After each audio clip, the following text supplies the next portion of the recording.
little recharged after a decent weekend. Steve, how you doing?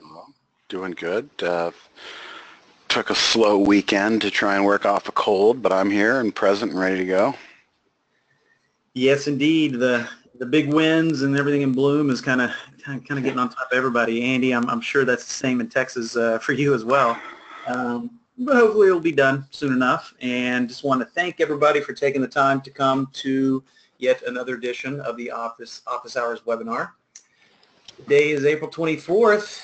Wow, tax day is come and gone. Before we know it, half the year will be over. Before you know it, it's going to be fall. So before we get into the itinerary today, let me just take a moment here to do a little bit of the legalese, make sure the attorneys don't have heart attacks or anything like that. So just want to make sure that everybody in attendance today is aware that everything that we share with you here today is for educational purposes only. If you do need investment advice or somebody telling you exactly how to invest, please seek out a registered investment advisor or some other type of licensed individual for that type of activity. All right, I think that's pretty good. So the bottom line is everything that we share with you here today is not a solicitation to buy or sell anything, strictly for educational purposes. All right, so we had some interesting developments over the weekend that have affected the market. But before we get into that, for you newcomers, just want to make sure that everybody's aware of the community that we built around the technology. So yes, we do have flagship technology, which for scanning the markets, we're not really best in our class. We're kind of the only person in the class. And we built a community around that award-winning technology. And it all kind of starts with Barry's Trading Room, and that's free to anyone. You don't even necessarily have to be a subscriber to get access to the trading room. So Barry does a really good job at moderating that room, which is a key factor. Not only sharing his trading techniques with everyone, but showing people how to use the software. And at the same time, keeping that room nice and orderly, because with over 500 people a day, that type of service is needed. So if you haven't been checking out the trading room, do yourself a favor and get a login. We're hosting also 4 webinars a week, Monday through Thursday. Of course, today it's me and Steve. Steve takes the helm tomorrow with Andy, riding shotgun for the trade of the week. Really good information in that webinar. And then we change it up a little bit with the Q&A demo on Wednesdays. And we bring the CEO, Dan, along with our Chief Technical Officer, Brad Williams. Always entertaining. And then Andy rounds everything out with the Trading Studio on Thursday, and I ride shotgun with him. So come one, come all, pick your favorites. Okay, so getting into today's lesson, of course we always like to kind of talk about what's going on from the macro point of view. Market recap, we had a significant gap up. So Steve, if you're ready to show everybody your pictures, I'll flip it over to you and run with it. Go for it. Let's see here. There you go. All right, we definitely had some changes in the bigger picture here. I had to redraw some lines. And essentially what we have is a wider wedge going into the weekend, and we have a giant gap up, which I have no reason to believe other than the fact that the European French elections were the catalyst as the futures opened up last night, Sunday evening, and just spiked up over 1% higher. So for whatever reason, I'm not going to read too much into it. That seems to be a hit with the bulls. You know, again, we just talked about, like, for instance, this red bar here, day here. You know, this was literally a stick save. This was a very, very broken close to the market. But the powers that be stepped back in, propped this market up, and then today, I'm not quite sure why it's showing that. It's showing that on a couple other charts too. It's basically a gap up and a perfect doji. I'd like to call your attention to something that I found interesting. Up here in the upper left, the open is 237.17 and the close is 237.17. Well, I don't know what to make of that. I just find that kind of highly ironic considering the giant gap up that we had. Market basically opened right up where it closed and just made a bunch of noise in between. So take that for what it's worth, but what have we done here? We have created a continuation pattern off of this wedge that was being defined, and we shall see if we continue to hold above this wedge. Not only are we breaking out of the wedge, but here again is this this orange line that was a prior breakout that we fell back down below and couldn't really quite get back above. So I think going forward, this 236.50 level is probably a great pivot level to see if the spiders can continue to hold and close above this particular orange line right here. One day does not make, you know, the entire story. Let's see how the rest of the week goes. But boy, I did find that interesting that we, you know, of all the digits out there and a giant gap up like that, to the penny, we actually opened and closed at the exact same penny. Very interesting. The Qs, it is very interesting. I don't know what to make of it. Not 1 penny below, not 1 penny above. But right on the nuts. Yes. Yep. And the Qs, which have been our leadership, continue to show why they are leadership. They basically gapped above all prior resistance. So here's my new line. We are in new all-time highs today, no man's land for the most part on the Qs. We've broken out of these prior trading ranges. And again, the bulls are going to want to see the Qs continue to hold and close above this orange line here, 138, 133.50-ish, if you want to call it that. Now, the IWM, which has been lagging and being pointed out by me on so many occasions as a lagging indicator and maybe even setting up for a possible head and shoulders extended here, is finally coming out of its doldrums. It actually posted a close above the orange line, which was essentially the range that it dropped back down into and couldn't really get out of. So we'll be watching the IWM as well.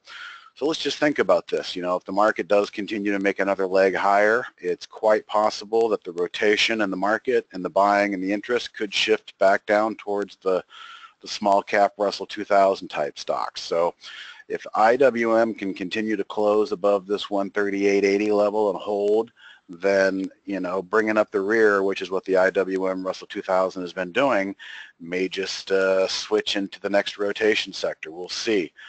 And lastly, Dow, DIA, diamonds, similar to the S&P, but still you can see we need to get back above this breakout level that the Dow was really enjoying as it was showing leadership. It had a nice gap up again today, but has not gapped up like the Qs have, and the S&Ps for that matter as well. So the diamonds are a little sluggish still, but for the most part, the Qs is where our leadership is, and the S&P is where we broke out of this wedge, for lack of a better term. And when you see wedges like this, a lot of people say they can become continuation patterns, which essentially means where did it come from before the wedge? Well, prices came from lower to higher and wedged itself, and Catalyst over the weekend found a way to go ahead and move it higher. Before I give it back to Jamie and before I forget, I just want to put something on your radar. You know, this market, I tweeted over the weekend, it's almost like it's a flywheel of inertia, an inertia flywheel of not only 401k money pouring in, but shorts continuing to jump into situations like this red candle and try to go all in and catch the big short, which never really seems to come. So what happens? They short, they cover, they short, they cover, lather, rinse, repeat, and that starts to become its own dynamic, like a momentum flywheel that helps drive this market higher. So with that said, you know, I'll be talking again tomorrow in my webinar about the 52-week high and the short squeeze, but that's what's been working, you know, and we know from a lot of my alerts that the short squeezes continue to move higher on an individual basis, and I just think that that's certainly aiding and abetting this crazy bull market. Some people probably call it the most hated bull market because they just can't get their hands around it. Typically, markets correct and then move higher, but we really can't get a correction out of this market more than a 1% or 2%. So, you know, the buyers are holding it up. I'm not going to sit here and try and venture to guess why. All we can do is focus on the footprints in the sand and what the price action is telling us. And the spiders told us that we broke out of this continuation range, and we also closed above this level for the most part. And the Qs are also showing us great leadership at all-time highs today, so we got to just continue to go with that. So that being said, before I pass it back to Jamie, if you got the ability to set price alerts, I really would recommend watching this VMware.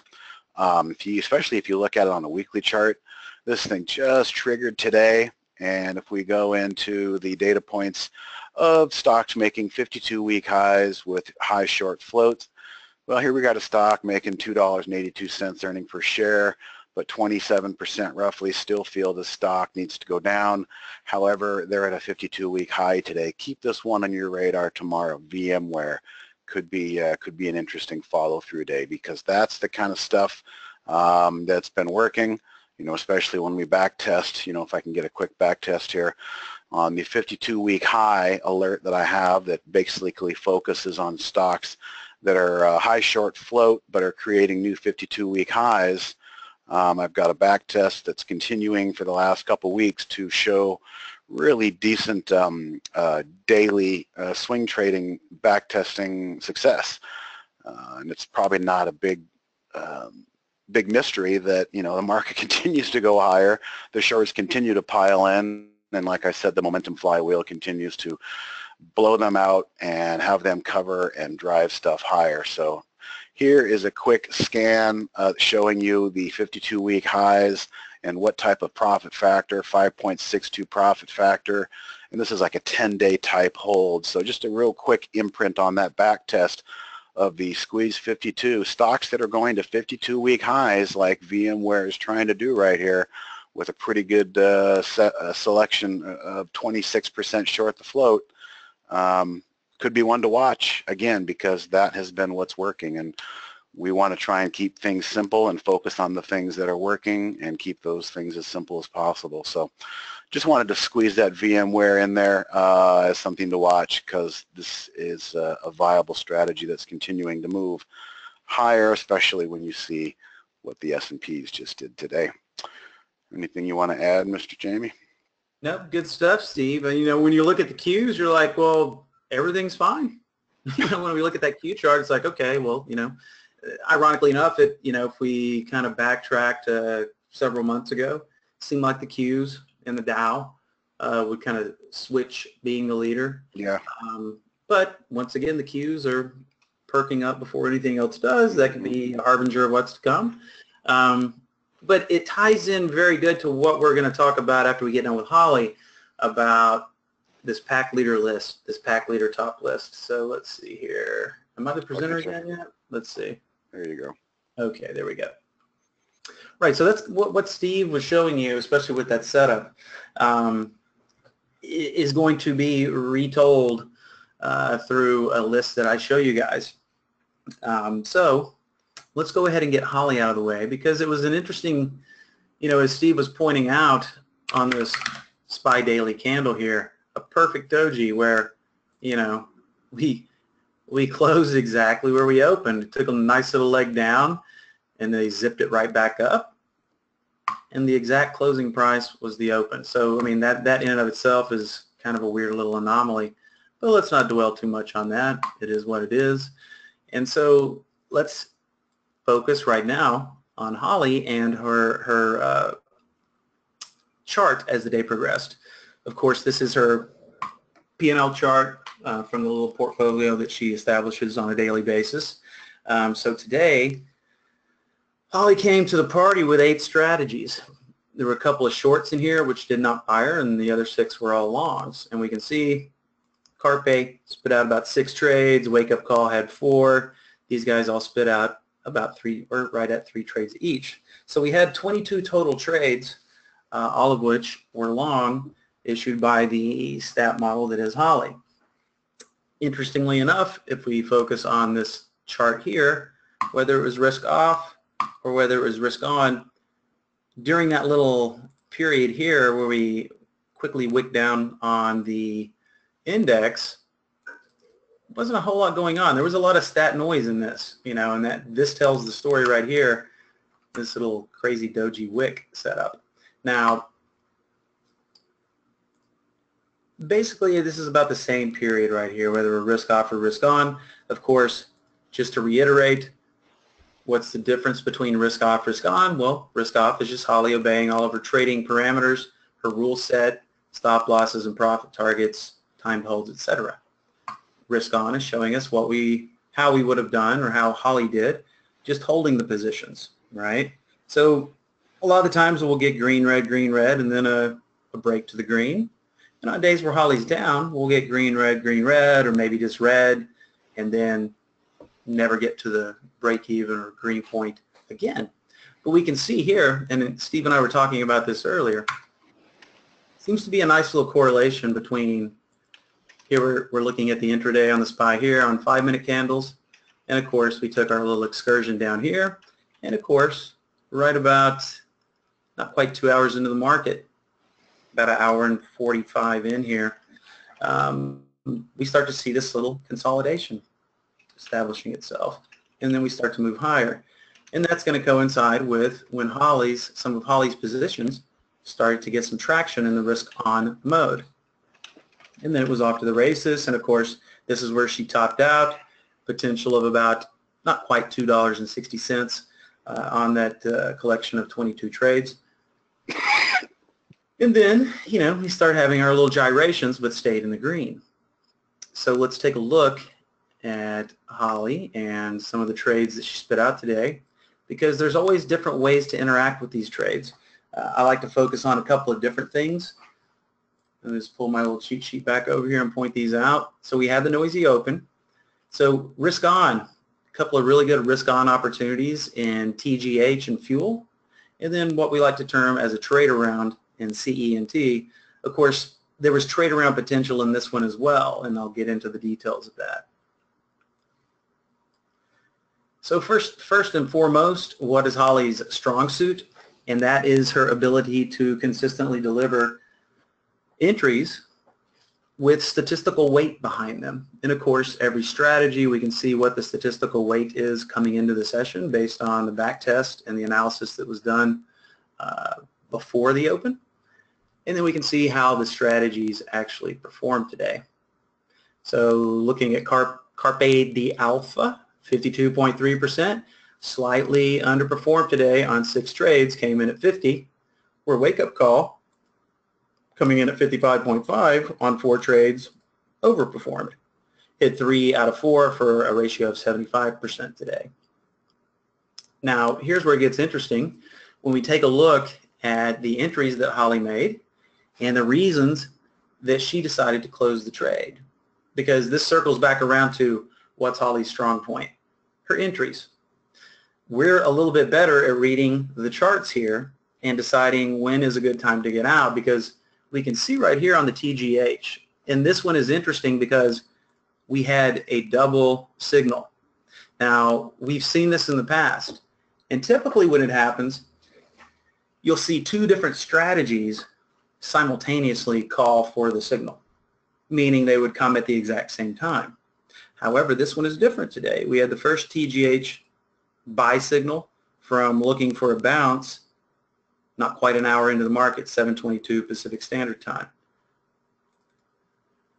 Just going to go ahead and pull that one up here. So when I double click, the blue arrow is the bar in which Holly called it, and the blue box is the price. So I just took the liberty of drawing that line straight across so we can see a nice clean entry right here.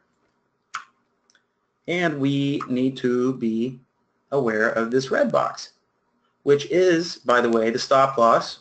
And that's why we have stop losses, whether it's us or Holly, is because if we are wrong, that's what we're willing to accept.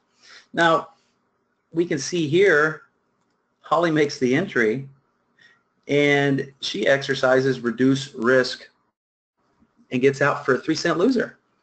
Now, the only reason reduce risk is in there is because we invented profit save, and it just seemed logical to go ahead and create reduced risk as well.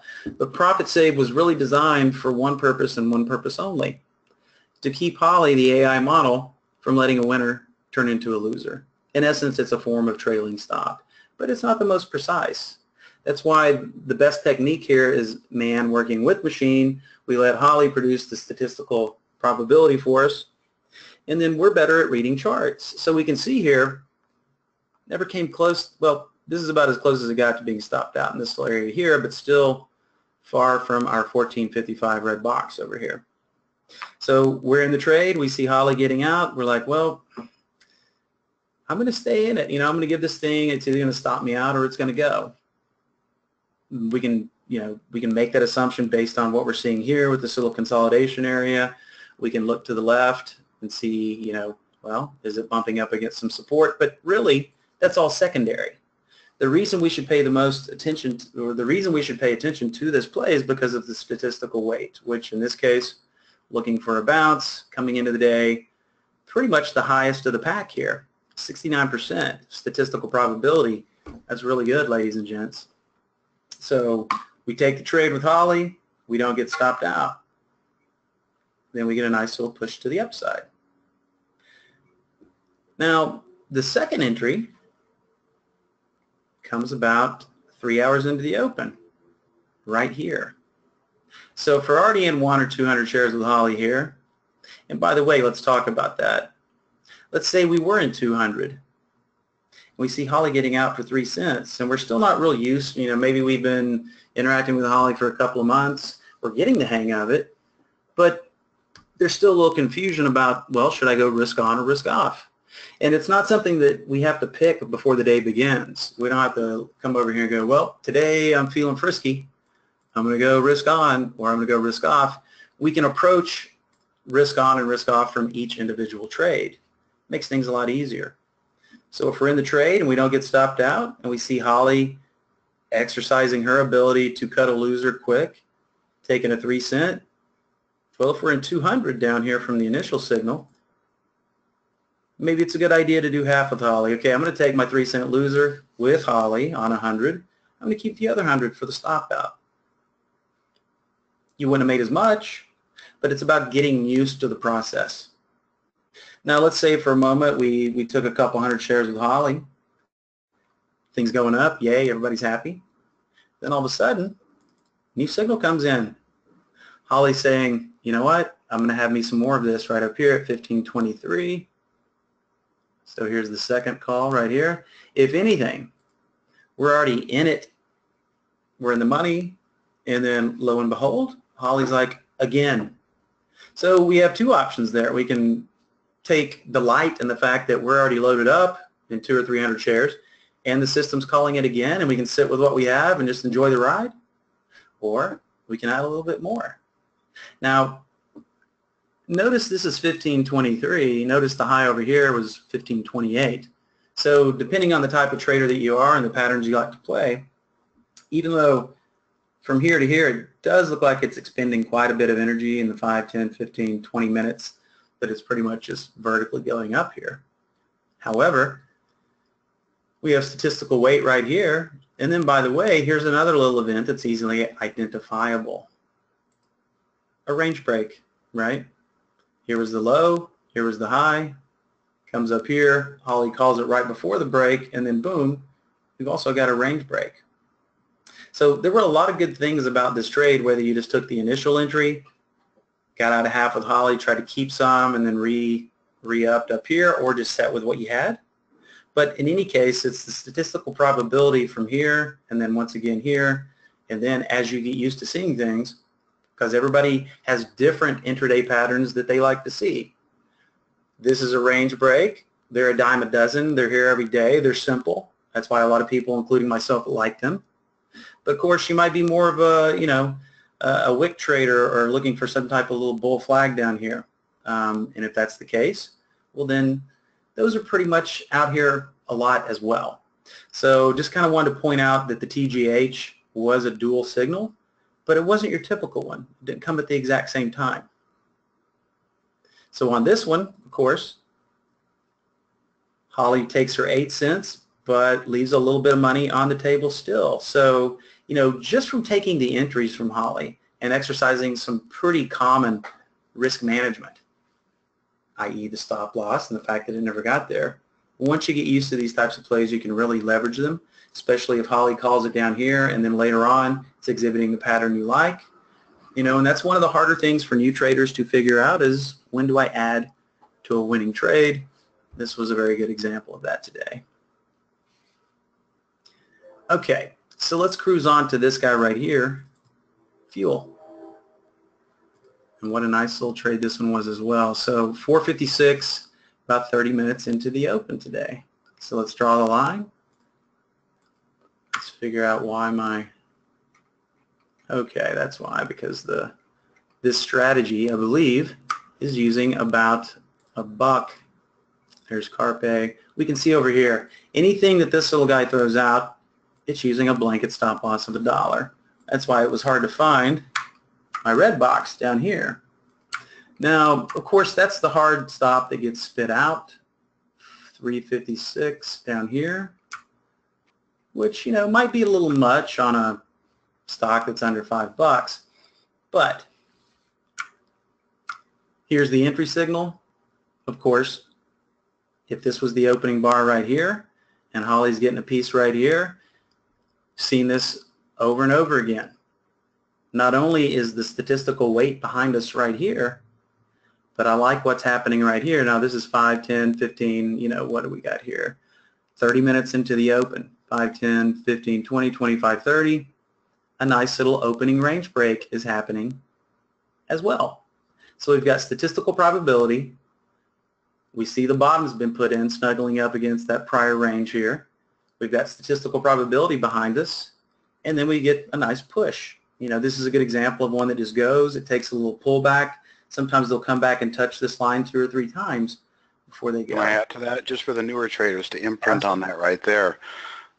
The prior highs of the first 2 wicks this morning created the first level. We broke through that as resistance, and many times resistance in the past becomes support in the future. So you can use that to your advantage even. I mean, you watch the price action pull back to a pivot point like that, and then it starts to take off again. That's a wonderful confirmation of prior resistance becoming a current support, and that happens all the time. It's basically what you call a pivot level. And just by using the entry price and then the break of the range here, we can just set up our own little custom pivots. And everybody, well, I pretty much can say a lot of people out there are familiar with what pivot points are, resistance, support, things of that nature. But as you get more familiar with the charting aspects, a lot of the times we can, create our own pivot levels on the fly, which is exactly what Steve is pointing out here. And what does the daily chart look like on this one? Mike brings up a good point. And then let's pretend for a moment, because we get this all the time. Well, let's say we took the entry here, right? And, now all of a sudden we're in the money, Yahoo. Everybody's happy about that. But then we're thinking to ourselves, well, how far could this thing go, right? Well, take a little peek over here at what was going on in the daily. Here was our entry right here. Major consolidation breakout. Right. So, of course, this thing closed pretty well today, up in the 520s, right? So, where's the next level? It's getting pretty close to being an all-time high here. Let's see. Let's compress and just make sure. But this is definitely one where whether you're in it and still holding it, maybe you're trying to, swing half your position because you liked what was going on over here. But, this thing is very close. If we have a nice little open tomorrow and we get kind of in this range right here, well, then it might pull one of these up here and set up again. But this is always a very good way to temper your expectations because get it all the time. I got out for a quarter and then it ripped $1 and, here I am not happy about that, right? Very common mistake, especially with new traders. Looking to the left can temper our expectations and let us know when the stock might bump its head. Huge volume bar there too. If you can see that, that really gives confirmation on that breakout. Absolutely. So obviously, why does Holly get out of this one? The time stop. All right. So if we look at Carpe again, we can see that's designed around a 60-minute hold time. So Holly just does what she's programmed to do. 60 minutes, so entry bar's here. 8 o'clock rolls around. Holly gets out right here. Now, interestingly enough, look, we take a dip, we go range bound. Look what happens again. Another range break right here. Let's just stop there for a second. Let's say that you were maybe out of that position or were thinking about getting in. What could you have done to alert yourself at that level of a price break with our Trade Ideas tools? So let's say we've taken it right here with Holly, and then we pop up here, and then we start to come down here, and then we're coming back up, and we're thinking to ourselves, now if this continues, it gets through this line right here, I sure want to know about it. Now, if you're in it, you're going to have it on your blotter. That's one way to do it. But to make sure you do not forget about it, maybe you want to make a second entry. Maybe you're not in it yet. You're hawking it. You know, you're seeing what Holly's putting out. Then you're going through the charts and marking them up. So the best way to do this, create that price alert. The high was, let's see here. Let me just get that high. Well, we got 467, so I'd create one for 468. Oops. So this is how easy it is, ladies and gents. Once we right-click and bring up price alert, put the price in here, make sure we're looking at the right direction, rises to, long. Of course, add any notes, Holly setup, high probability, whatever notes you feel are important. And I'm sorry, Steve, did you? I was just going to say, and you're guaranteed not to miss it. Right, right. So, of course, that one's going to auto-trigger, right, because it's already passed through there. However, let's take a look at one of the ones I set up on Friday, right? So we can see this one was created on the 21st, right? And what drove me to create that price alert? Well, here we have Liberty Media, and let's see, I don't think this one has any type, no. But no short activity, nothing to speak of, 1.2%. But, you know, was betting on the range break up here on the daily. And of course, today that one triggered. And we can see right here was the trigger. As soon as it popped through there, boom, I got that alert. And of course, that little thing's moved pretty nicely today. You know, 60 cents from the time that it triggered.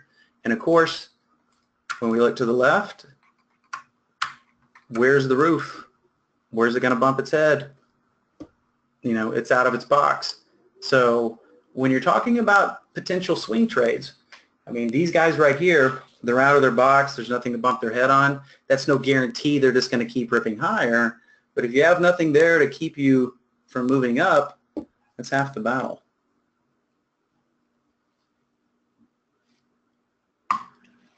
All right. Other than that, between TGH and fuel, we did have a decent little trade around opportunity in the CE&T.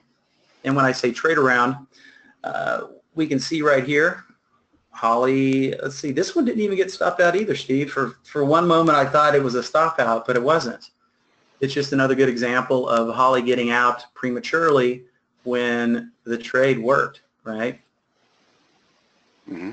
So we have the entry price here, stop loss here, and not as pretty of a chart as the others, but if we made the entry here and then we're slightly out of the money, and this goes, you know, keep this in mind whether you are in it or whether you just see Holly down a little bit in a trade.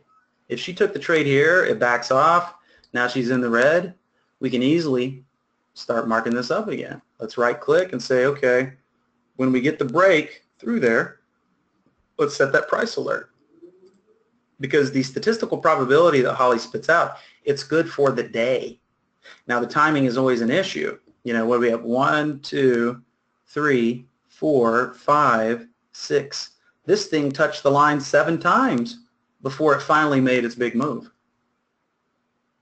So once again, very similar to what we were seeing earlier, just a little bit gappier of a chart, but the pattern remains the same.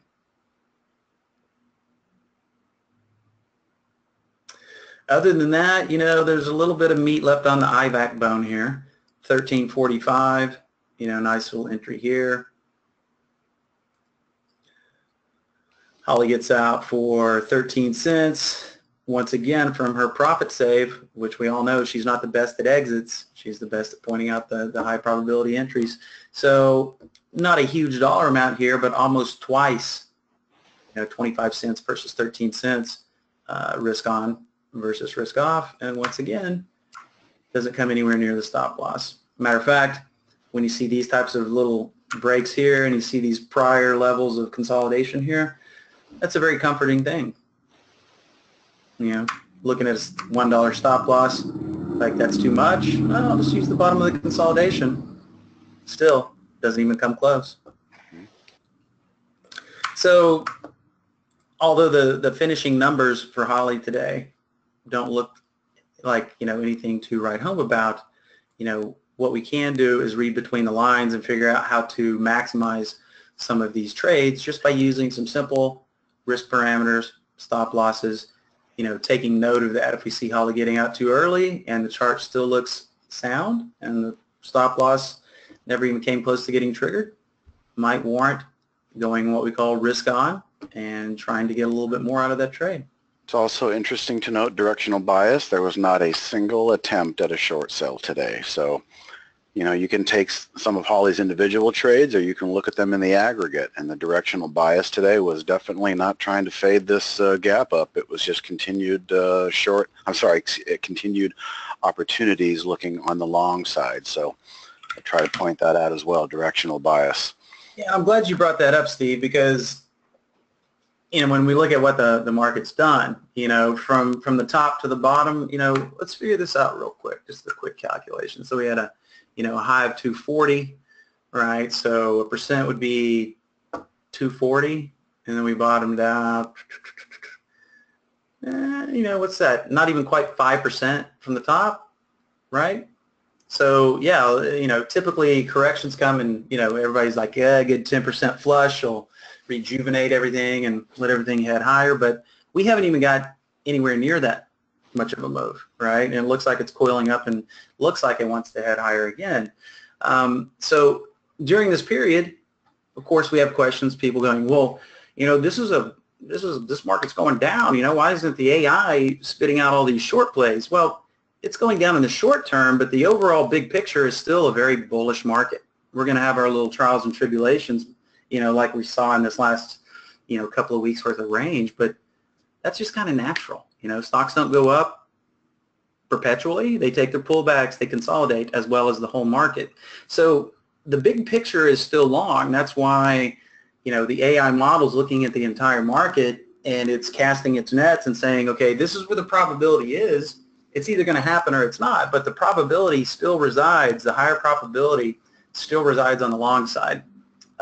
So just kind of wanted to throw that out there in case anybody else was wondering about why more shorts aren't being triggered, and that's just not because the overall market is still, in essence, very bullish. It's taking into consideration data from history. Right. All right, so we'll wrap it up with Holly today. But all in all, some pretty nice alpha opportunities out there from Holly today. All right, so let's see. Now, this pack leaders list that I'm about to show everybody, and by the way, I'll make sure that I drop this into the chat window so that those of you who do not have it can start watching it. But a few weeks ago when I first started talking about this list, any given day we might see the list have 4, 5, 6, maybe on a good day, 7 or 8 stocks popping in and out of there. But before we bring the list up here, the main kicker behind this list is it's showing us stocks. Steve was showing you his back test for stocks hitting 52-week highs earlier, which looks phenomenal. This one's a little bit different. We're not using 52-week high. We're using lifetime high of the stock. Okay, lifetime highs. All right, and it's really just an overall idea list because everybody's got different intraday setups that they look for, right? People like me, I like range breaks because it's simple, but you might be more of, a bottom fisher or a bull flag person. But really, whatever it is, this list can provide you with a lot of value and also show you something what I like to call lifting up the rug, because once again, let's reference the SPY. Is the SPY hitting all-time highs? No. But our friend over here is. The Qs are. You know, everything's like completely A-OK on this chart. Matter of fact, it's exhibiting the same type of patterns that a lot of these equities are, right? So let's take a look at the pack leaders today. And remember, of course, this is real time as these stocks are continuing to move or sit there after the open. But as you can see, it's not just 5, 6, 7, or 8. It's a lot compared to what the normal number of stocks coming through this list has been. And this really started picking up Thursday, Friday of last week. So it's certainly not the SPY that's doing it. We can extrapolate, maybe it's the Qs, but then again, all of these stocks, you know, they're going to be part of different indexes. Some are the Qs, some are the SPY, some are none, because what I'm doing here to try to filter out the illiquid things is we're just going right to the market cap. And in this example, I'm just using a flat $4 billion. So unless you have a market cap of $4 billion or higher, not going to be on the list. This is just to weed out the ETFs and iShares with the earnings. And then we're saying lifetime range, minimum of 100%. So let's just take a peek. Let's just go back to what the list looked like, say an hour into the open. And, you know, you can pick 30 minutes in, you can pick an hour in, it just depends. The longer the market is open, the more time these charts have to develop, therefore easier to identify. But of course, the more proficient you get at looking at these charts, the sooner you can identify range breaks. You know, maybe you like to get busy after 15 minutes if the risk looks good, or 30 or 45. It's really just a personal preference. So let's just go back to an hour after the open and see what the list looked like. Okay, so here we have a list, and of course we can sort by any of these metrics. Now when I'm watching this list live in the trading day, I typically am sorting it by volume today as a percentage. And you know, if we see a value of 100 in here, that means the stock has already hit what it normally takes, you know, trades in a whole session. So 200 would be 2 times the amount of shares, 300, and so forth and so on. But if we just start randomly looking through these symbols, of course, price line's a little high priced. A lot of the times, I tell you what, let me just go back in here, cap this out at 150 so we don't see any of the mega stocks on there. It's not going to change things up that much. But one thing's for sure, whether we're just trying to get eyes on them to play the range break that is occurring, and maybe we can get it real close, or maybe it was a gap, right? But a lot of these things are going to keep going. Some of them are going to pull back. So this is just a very target-rich list that is showing you things that are leading the charge. In other words, back to what Steve said, it's like a spinning dynamo, or what'd you say, a flywheel, Steve? A momentum flywheel. Right, right. It's kind of like, okay, the Earth has a magnetic molten core that spins around that powers everything, right? It affects everything, you know, the surface, whatever. And this is very similar to that, because this is showing you, well, the SPY's not out of its box yet, but all these other stocks, they're well out of their boxes, because and so everyone...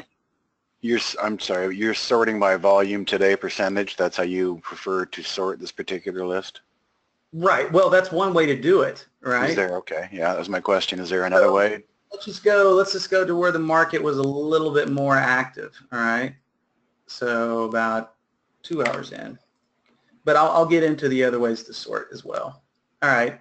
So now we can start to see some of the volume picking up. 2 hours in, these stocks have already traded what they normally trade in an entire session. So as this list is populating, yeah, we could go, okay, let's sort by position and range and see the ones that are encroaching on their high, because this is position in daily range, right? And we can quickly look over here and reference, okay, well, how far above its all-time high is it? Is it right at it, 100? Is it 1% above it? Is it 0.5% above it? So as we start to look at these positions that are coming up, whether we start looking 30 minutes in, an hour in, here's just over an hour in on RAI today. So let's say I pulled up RAI. We're an hour into the market right here. Well, look, it's had a nice little run up and then it's taken a pullback. Well, if you're a range break guy, oops, and we're seeing it right here, well, it's got a nice little uptrend. We're seeing it right here. It's range bound right here. And look, if we set a price alert for that area and we're told about it as it was crushing through here with some nice volume behind it, which we can easily identify by looking at our list or looking at our single stock detail at the volume on the 5-minute level, or whatever your favorite flavor of volume is, longer term, shorter term, somewhere in the middle. Well, the only reason you knew about RAI today was because of this list. You pull it up, you're like, hey, I like this little consolidation area right here. Since I'm being brought to my attention right here, I think I'll set a price alert. Had you done that, you get a nice, this was not a violent move. This is a highly liquid stock. There's no rush. You could have made a nice entry here and enjoyed the rest of the trend. And of course, it just depends, All we do as traders, what do? We create our high quality windows, or what we perceive to be our high quality windows, and then we look at all the symbols that come across either on the top list or the alert window. This is not a game of take everything. We know that the information being brought to us in this capacity is high quality for several reasons, and then all we have to do is look for the pattern that suits us. Is it a range break? Is it a little bounce off the bottom down here, after these lows have been put in? What is it that you like to find on the intraday? Because whether it's down here, or whether it's a range break, or whether it's this consolidation right here, and whether maybe you didn't play it all the way to here because you're like, hey, this is nice and tame. Get a nice little consolidation right here and then a push higher. But on every one of these, that daily is going to be the same. If you can make a good intraday play here and you're in the money by the close, well, you can kind of serve both appetites if you like to dabble a little bit in the intraday and the swing trade, because what do we get all the time, Steve? Hey, this is just for day trading. No. Right. The entry is the entry, and then the second part is how long you're going to hold it, which is all going to be contingent upon where's it going to bump its head. Well, I don't see anywhere for it to bump its head. It's no guarantee, but it's a lot better than having some type of resistance up there. These definitely have, a chance of going higher before they pull back. That's one of the reasons I think you guys saw that back test that I did on the 52-week high squeeze that I did share.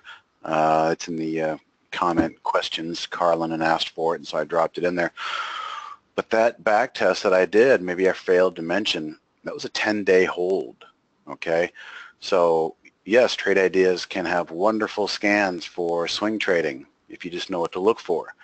And in that particular case, why that makes sense is, when you hear about high short floats and a lot of covering, short covering, how many days to cover, et cetera, those types of data points, that's why it would make sense that the 52-week high is probably the red line in the sand for a lot of these shorts to just say, I can't take it anymore.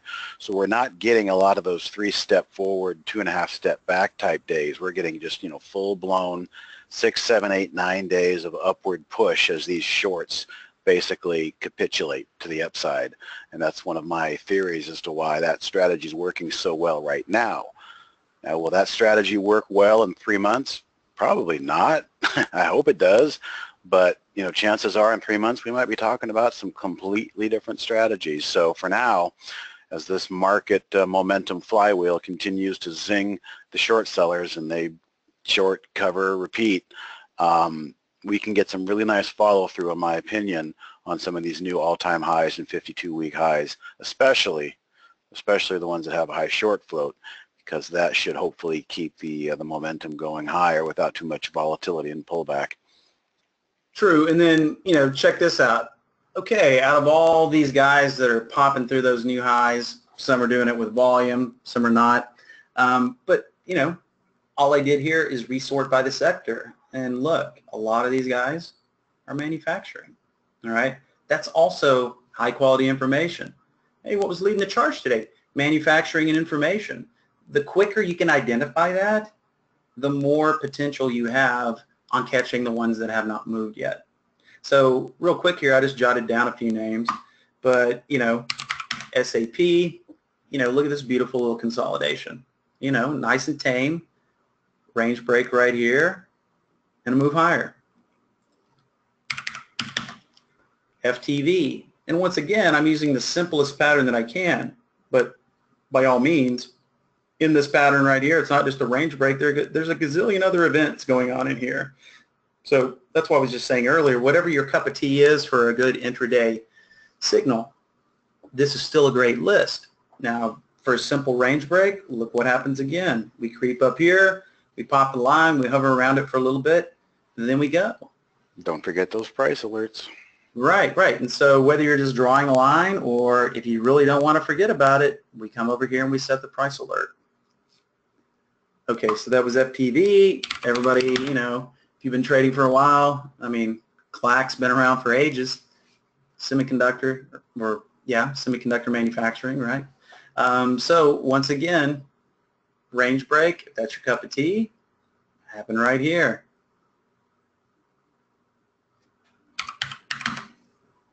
Seeing the same thing here. LMT, IPGP. Nice little, this one happened early on right here. But still, it's the same thing. The range break, the little consolidation, sometimes this is 15 minutes, sometimes it's 30, 45, or several hours. But the more you pull these things up and are able to identify these little patterns, the more and more easier it becomes. So let's take a look at one more, RAI. Nice little up move, the consolidation, and then the range break again. So, I've only picked a few of these, but overall, these are the guys. This is the flywheel that's circulating underneath the surface. These are the things that are leading the charge. And that's really good information to have, because where else are you going to be able to identify this event, number one, in this capacity, and then be able to resort this large list of things by whatever metric you feel is important at the time, whether that be position and lifetime range. Hey, what's doing the most on the 5-minute level? Maybe that's where I go to look first. Or if I'm looking for range breaks, maybe I'm just looking for the guys that are slightly underneath their low. So there's a lot of different ways to manipulate this type of data. And of course, what we're seeing in these range breaks and these breaks up here, it's the same thing as Steve and Andy and I talk about on the trend change lubricant, except instead of that happening at the top, it's happening down here at the bottom. But the common denominator here is it's always the same pattern, right?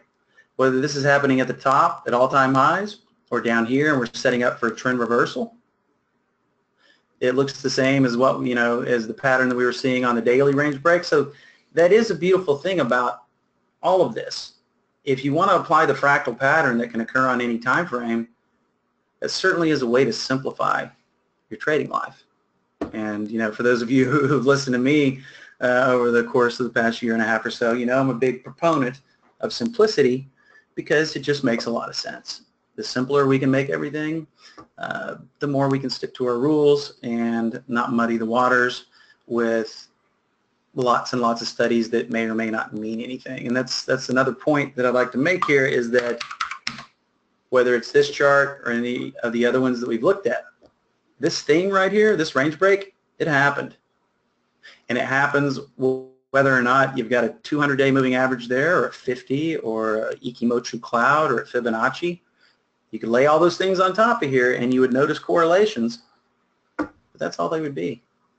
So a lot of the times we can simplify things, get rid of all the noise, and that's better for us in the long term. So I just looked at the clock and wow, 2 minutes to go. So Steve, unless you have anything earth-shattering to add.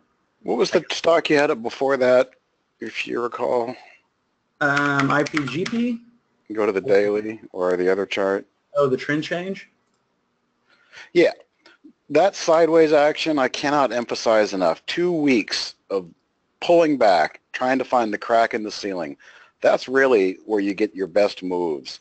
You know, not just blasting through it after 4 green candles and blasting through that level with more. You really need to take a breath, and price action needs a breath. You know, it's like storming the castle. They're going to pull back, have another hot meal, grab the battering ram, try again, you know, and slowly crack away at it, whether it's to the upside on resistance or to the downside. Those are really the type of actions and setups that I like. And like Jamie said, it's fractal. It's going to occur on the daily chart, and it also will occur in the intraday chart. So those are where I like to set my price alerts the most. If I can identify any type of tight range like that, I don't want to miss it. Absolutely. And this, like, you know, the SSI, you'll notice the short float is 57.26%, which is pretty sizable. So if this little guy keeps on marching, probably that's going to act as a little fuel for the fire, and that's why these plays are so good when they go. And that's in direct opposition to most of the stocks that you're going to be seeing coming through here, because these guys are busting out of their box.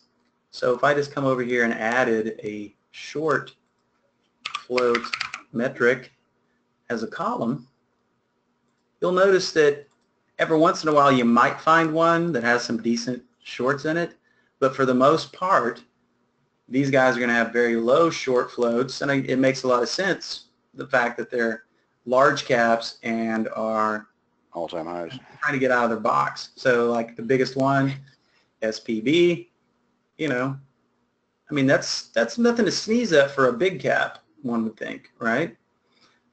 So you can get some of the same bells and whistles in these trades as well in the form of short float, just typically not as high. All right, I think that's about it for today. And before I get Scott in here, I want to make sure that I drop this one in the chat window.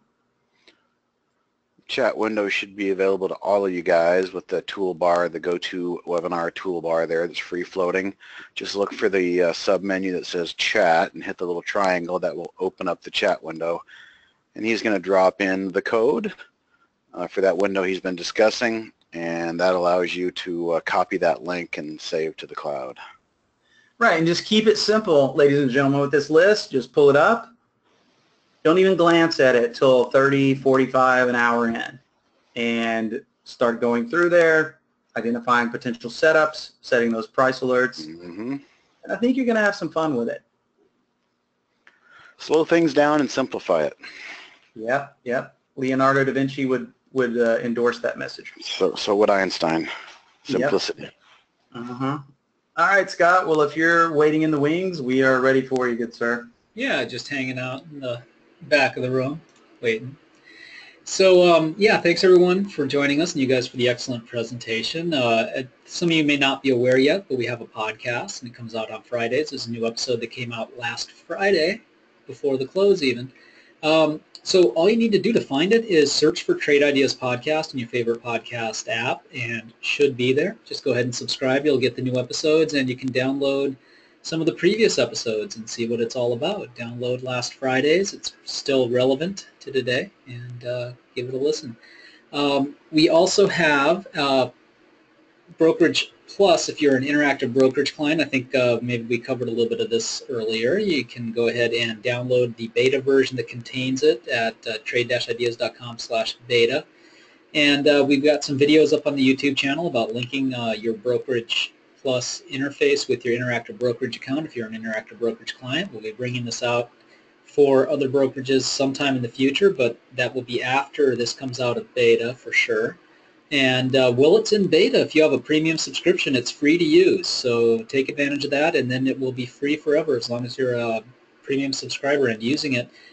After it comes out of beta, though, we're going to begin charging for it. I believe it'll be a little over $1,000 as a one-time purchase to integrate with interactive brokerage using Brokerage Plus after this comes out of beta. So if you're an IB client, check it out. It's your chance to try it for free. And if you have any issues with connecting, just email support. We'll help you out. We do have 2 codes today. We've got a code that will be good for the month, and that is Pro Alpha for 15% in instant savings off your first month or year. But you can use the code Spring Drive from our sale that ran over the weekend. It's 20% off, so you get that extra 5%, but that's only good through midnight tonight, so that's going to expire. So go ahead and use that before that ends, and that's also first month or year of Trade Ideas Premium or Standard, that 20% off of that.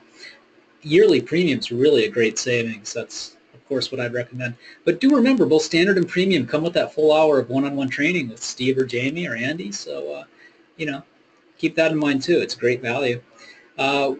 If you have any questions, email us info@trade-ideas.com. Do follow us on Facebook and Twitter. You can follow Steve. He's at Today Trader, and Jamie is at QuantBot. Dan Merkin's at Trade Ideas 1.